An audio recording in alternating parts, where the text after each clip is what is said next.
Mental maths कक्षा 9।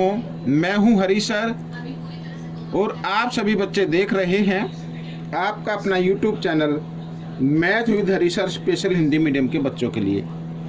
तो बच्चों, आज के इस पार्ट में हम करने वाले हैं एक न्यू चैप्टर नंबर 1 वास्तविक संख्या न संख्या पद्धति। वास्तविक संख्या तो 10वीं का है, संख्या पद्धति, ठीक है ना।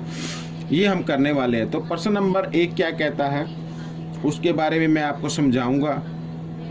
साथ ही आपको क्या करना है, वीडियो को पूरा देखना है, स्किप नहीं करना है और देखकर सीखना है कि कैसे किया जाता है। आइए करना शुरू करते हैं। ये रहा आपके सामने, देखो। निम्नलिखित का इकाई अंक बताओ। इकाई अंक आपको बताना भाई, कैसे बताना है। अब अगर मान लीजिए जैसे 2 की घात 3 हो तो उसको तो आप कर सकते हैं 2 गुना 2 गुना 2, 2 दूनी 4 दूनी 8, इसका इकाई का अंक 8 होगा, ठीक है ना, इकाई के अंक पर आने वाला।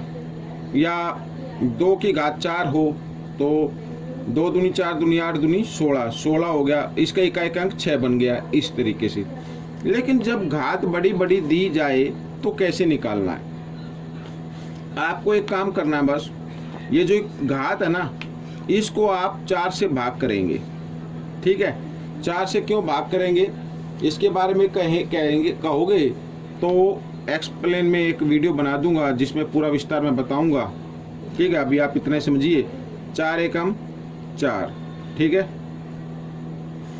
आगे 1 आया, 1 पे पढ़ा नहीं चलेगा तो हम क्या करेंगे, अब ये जो घात आई है ना 1, ये जो शेष फल आया है इसको बना देना 13 की घात। ऐसे क्या बना देना, 13 की घात बना देना। जो शेष फल आएगा उसको 13 की घात बना दो। आपको दाई के अंक से कुछ नहीं लेना देना, इकाई का अंक देना। 3 को एक बार गुना करें कितना आएगा, 3 ही आएगा। तो इकाई का अंक क्या रहेगा आपका, 3 रहेगा, ठीक है। आइए करते हैं दूसरा पार्ट। अब घात कितनी है, 31 है। इस 31 को भी क्या करना है, आपको 4 से क्या कर देना है, भाग कर देना है। 4 सत्ते 28, ठीक है। कितना बचा, 3 बचा। तो अब आपको 24 की घात क्या करनी है, 3 लिखनी है, ठीक है। अब इकाई के अंक को, ये जो दाई का अंक है इसको छोड़ दीजिए। 4 को 3 बार गुना करें कितना आएगा, 4 गुना 4, इतना तो करना ही पड़ेगा। 4 चौक 16, चौके 64, 64 आएगा बच्चों। तो यहाँ पे जो इकाई का अंक रहेगा वो कितना रहेगा, वो रहेगा 4, ठीक है। ये आपका प्रश्न हो गया। तीसरा भाग ये रहा, 78 है ना, 4 से भाग कीजिए। 4 एकम 4, 3 और 8, 4 नीम 36, कितना बचा, 2 बचा। तो अब क्या करेंगे, 79 की घात 2 लगानी है। दाई के अंक से कोई लेना देना नहीं, इकाई के अंक को 9 है ना, तो 9 को 2 बार गुना करो।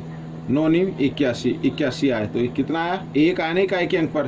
तो इकाई अंक कितना होगा इसका, 1 होगा। ये इकाई अंक हो गया, ठीक है। आइए अब 100। एक चीज़ और याद रखनी है, जब घात ये, अब ये 100 है, 100 को अगर हम क्या करेंगे, 100 को अगर हम 4 से भाग करेंगे तो कंप्लीट भाग हो जाएगा, ठीक है। नीचे कुछ नहीं आएगा। जिसमें नीचे 0 शेष आती है आपको क्या करना है, आपको करनी है उसकी घात 4 लगानी है। 4 से भाग किया था ना, 4 ही लगानी है आपको। अब एक चीज़ और याद रखना है आपको, यहाँ पे इकाई का अंक 1 हो या 5 हो या 6 हो, तो उसकी घात कितनी भी हो उसका इकाई का अंक 1 होगा तो 1 आएगा, 5 होगा तो 5 ही आएगा, 6 होगा तो 6 ही आएगा। अब यहाँ पे 6 है तो इकाई का अंक इसका 6 ही आएगा, ठीक है ना। इकाई अंक कितना आएगा, 6 आएगा। ये आपका उत्तर हो गया। आखिरी भाग, ठीक है, ये रहा। तो 21 को जब हम 4 से क्या करेंगे, भाग करेंगे, 4 पंजे 20, शेषफल कितना आ गया, 1 आ गया। तो इसकी घात 1 होगी, तो 7 को एक बार गुना करेंगे कितना आएगा, 7 ही आएगा। इकाई अंक कितना हो जाएगा, 7 होगा। तो ये आपका उत्तर बन गया, ठीक है। आइए अब हम करेंगे प्रश्न नंबर 2। ये रहा प्रश्न नंबर 2।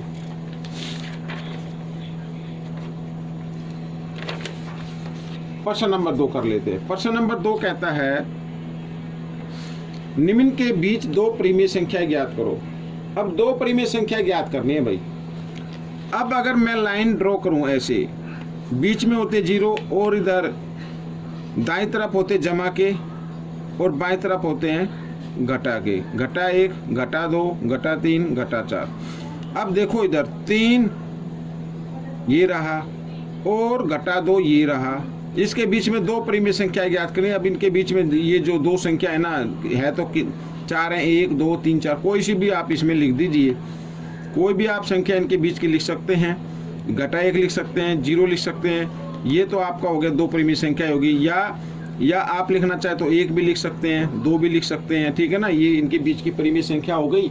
और एक चीज और याद रखनी है हमेशा, इनके जो आंसर होते हैं वो पीछे मैच नहीं करेंगे, ठीक है ना। हो सकता है पीछे किस तरीके, क्योंकि इसके 3 तरीके होते हैं बच्चों, मैंने आपको थोड़ा इजी बताया है किस तरीके से किया गया है और कौन सी संख्या लिखी गई है आए, ठीक है। ये उसके ऊपर डिपेंड करता है जो सोल्व करता है, लेकिन तरीका अगर ठीक होगा तो सभी तरीके ठीक हैं। मान लीजिए एक बच्चे ने ये लिख दिया, आपने ये लिख दिया, तो दोनों ही सही हैं, ठीक है। अगला प्रश्न, 1/3 और 1/2 के बीच परिमेय संख्या निकालनी है। अब क्या करना है, अब 1/3 और 1/2, तो आपको तो सबसे पहले इनके क्या करने हैं, हर बराबर करने हैं भाई, क्या करने हैं, हर बराबर करने हैं। अब 3 और 2 लगातार संख्या होगी ना, तो 3 और 2 का लघुत्तम कितना आएगा, 6 आएगा, यानी दोनों का हर क्या बनाना है, 6 बनाना है। तो इसको 2 से गुणा कर दो, अंश को भी 2 से गुणा कर दो, ठीक है, और 2 को 3 से गुणा कर दो, इधर भी 3 से गुणा कर दो अंश को भी। तो कितना आ गया, 2 एकम 2, 3 दूनी 6, और इधर 3 एकम 3, 3 2 3 6, ठीक है। अब नीचे हर एक जैसे हो गए और ऊपर आ गया 2 और 3। अब 2 और 3 के बीच में तो कोई नंबर आ नहीं रहा है, तो आपको क्या करना है, 2 नंबर ज्ञात करने हैं ना। जब इस तरीके से कोई नंबर आए, ठीक है, तो आपको क्या करना है, जितनी संख्या ज्ञात करें उससे 1 अंक से ज्यादा से गुणा कर दो। आप 3 से कर दो, इधर भी 3 से कर दो, ठीक है। और 3/6 है, इसको भी 3 से गुणा कर दो, इसको भी 3 से कर दो। आप 4 से भी कर सकते हैं, 5 से भी कर सकते हैं, किसी भी नंबर से कर सकते हैं, कहने का मतलब है किसी भी नंबर से कर सकते हैं, कोई दिक्कत नहीं है। 3 दूनी 6, 6/6, और 3 तिया 9, ओ सॉरी 3 6 18 हो गया इधर नीचे, 3 6 18, ठीक है ना। यहाँ पर अब 6 और 9 के बीच में देखो कौन कौन सी संख्या आती है, 7/18, 8/18, ये आपका आंसर हो गया, ठीक है। आप चाहे तो इसको जो नंबर कटता है उसको काट के भी लिख देना है, ठीक है, कोई दिक्कत नहीं है। अब ये प्रश्न है, प्रश्न नंबर 3 या इनमें से भाग 3, तो इसको कैसे हल करना है, देखो 2.14, अब ये 1 4 के ऊपर ये बार का निशान है, और जो दूसरा नंबर है 2.58, इसमें 5 8 के बाद निशान है। तो इसका मतलब कोई एक ऐसा नंबर है कि उसको अगर हम भाग कर रहे हैं तो बार बार क्या आएगा, 1 4 1 4 1 4 आएगा। इस बार का निशान का मतलब ये होता है कि वो बार बार क्या आएगा, 1 4 1 4 1 4 ऐसे आता चला जाएगा, ठीक है ना। और इधर 5 8 है तो 5 8 5 8 आता चला जाएगा। तो मैं आपको बताता हूँ, अब इनके बीच में आप कोई भी नंबर लिख सकते हैं। मान लीजिए 2.2 लिख दिया और 2 के ऊपर मैंने बार का निशान लगा दिया, और इधर लिख दिया मैंने 2.5 है ना, इससे पहले 2.3 लिख लो, 3 के ऊपर बार का निशान लगाया, 3 1 लिख लो, इसके ऊपर बार का निशान लगा दो। तो इस तरीके से आप अनकाउंटेबल रैशनल नंबर या परिमेय संख्याएं आप ज्ञात कर सकते हैं, ठीक है, अनगिनत परिमेय संख्याएं आप ज्ञात कर सकते हैं। तो ये प्रश्न आपका हल हो गया, आप और भी ज्ञात की जा सकती है। अब हम करेंगे प्रश्न नंबर 3, ये रहा प्रश्न नंबर 3, ठीक है। इसको क्या करना है, यदि 2/7 का मान दिया हुआ इधर ये, तो निम्न का मान ज्ञात करना है। 1/7 का करना है। अब 1/7 का मान कैसे आएगा, ये जो 2/7 का मान दिया हुआ है ना, ये 2 पॉइंट यहाँ पर लगा लेते, 0.2855714, इसको आप 2 से क्या कर दे, भाग कर दे, तो 2 एकम 2, ठीक है ना। और फिर 8 आ गया, फिर 2 चौक 8 ऐसे आ जाएगा, फिर नीचे 5 उतारेंगे, फिर 2 का पार्ट लेंगे, 2 दूनी 4, ठीक है, फिर 1 बच गया, फिर 7 उतारना है, ठीक है, 2 8 16, फिर 1 बच गया, फिर 1 और उतारना है इसके बराबर में ये वाला 1, ठीक है, फिर 11 हो गया, 2 पंजे 10 ऐसे, फिर 1 और फिर आगे आया 4 को उतारेंगे, 2 सत्ते 14, ये आ गया। तो 2 से भाग करने पर ये जो नंबर आया है ये आपका होगा 1/7 का मान, ठीक है, ये हो गया 1/7 का मान हो गया।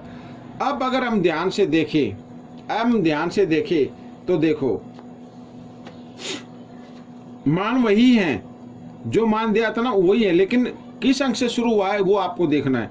0.14 से हुआ 1 4 फिर 2 8 5 7, ठीक है, ये आ गया। इसी प्रकार 3/7 का निकालना हो तो 3/7 को लिख सकते हैं हम 3 गुना 1/7 लिखा जा सकता है भाई। 3/7 को 3 गुना 1/7 लिखेंगे, ठीक है 3। अब 1/7 को तो मान निकाल लिया ना, तो 1/7 का मान इधर लिख लो 0.142857, ठीक है ऐसे। अब 3 से गुणा कर दो, 3 सत्ते पीछे से गुणा करनी है, 3 सत्ते 21 हासिल 2, 3 पंजे 15 2 17, ठीक है 17 का 7 का हासिल फिर 1, ठीक है ये आ गया। और 3 अट्ठे 24 और 1 25, ठीक है समझ में आ रहा ना, देख रहे हैं ना। 25 का 5 का हासिल 2, फिर 3 दूनी 6 और 2 8, ये आ गया। अब देखो बच्चों, इसमें से अगर आप देखो 1 आ गया, 1 के बाद 7 आ गया, फिर 5 आ गया, फिर 8 आ गया, अब 2 आएगा, फिर आएगा 4 और उसके बाद आगे लगा देना दशमलव, तो ये आपका मान हो जाएगा। इस तरीके से जब आप करेंगे तो आपके लिए बड़ा इजी हो जाएगा। अब जैसे 4/7 है तो 4/7 को लिख सकते हैं 4 गुना 1/7, यानी कि 4 गुना 1/7 का मान इधर ये वाला मान लिखना है बच्चों, ये हमेशा याद रखना है, ये वाला मान आपको लिखना है। तो 0.142857 ये लिख लिया, ठीक है। अब इसका मान कितना होगा, 4 सत्ते 28 हासिल 2, ठीक है 4 पंजे 20 और 2 22, ये हो गया, ठीक है हासिल फिर 2 आ गया, फिर 4 से गुणा करेंगे, 4 अट्ठे 32 और 2 34, ये आ गया। अब आप देख रहे हैं 8 आ गया, फिर 2 आ गया, फिर 4 आ गया, इसके बाद 1 आएगा, 1 के बाद क्या आएगा 7 आएगा, और फिर क्या आएगा 5 आएगा। 8 तो आ ही चुका है, और इससे आगे दशमलव और 0 लगा देना, यही ठीक है। इस तरीके से आप कर सकते हैं, बड़ा इजी हो जाएगा। तो 5 गुना 1/7 लिखा जा सकता है 5/7 को। अब 5 गुना 1/7 का मान क्या होगा, मैं लिख देता हूँ 0.142857, ठीक है 5 से गुणा करेंगे, 5 सत्ते 35, ठीक है ये हो गया हासिल 3, 5 पंजे 25 और 3 28, भाई इतना ही कर लो। ये आ गया ना, 5 आ गया, 8 आ गया, अब क्या आएगा 2 आएगा, फिर क्या आएगा 4 आएगा, फिर क्या आएगा 1 आएगा, उसके बाद ये 7 आ जाएगा और 0.0 हो गया, ठीक है। आइए करते हैं 6/7 को। तो 6/7 को लिख सकते हैं 6 गुना 1/7, ठीक है, और 6 गुना, अब इसका मान 1/7 का मान क्या होगा 0.1428557। अब देखो 6 सत्ते 42 का 2 का हासिल 4, 6 पंजे 30 और 4 34, ठीक है ये हो गया। अब ये रहा 2 4, इसके बाद क्या आएगा 1 आएगा, इसके बाद ये अंक आएगा 7, फिर आएगा 5, फिर आएगा 8 और 2 तो आ ही चुका है। इससे पहले हम क्या लगाएं दशमलव और 0, ये आपका उत्तर बन गया। तो इस तरीके से बच्चों ये पहले 3 प्रश्न हो चुके हैं। इस पार्ट में मैं केवल 3 ही प्रश्न कराऊंगा। आपको ये पार्ट कैसा लगा मुझे ज़रूर बताना, और इसमें से सीखकर दूसरे को तो सिखाना ही है, ताकि आपकी अच्छी रैंक आ सके, अच्छे मार्क्स आ सके, ठीक है। मिलेंगे अब हम नेक्स्ट पार्ट में। Till then thank you.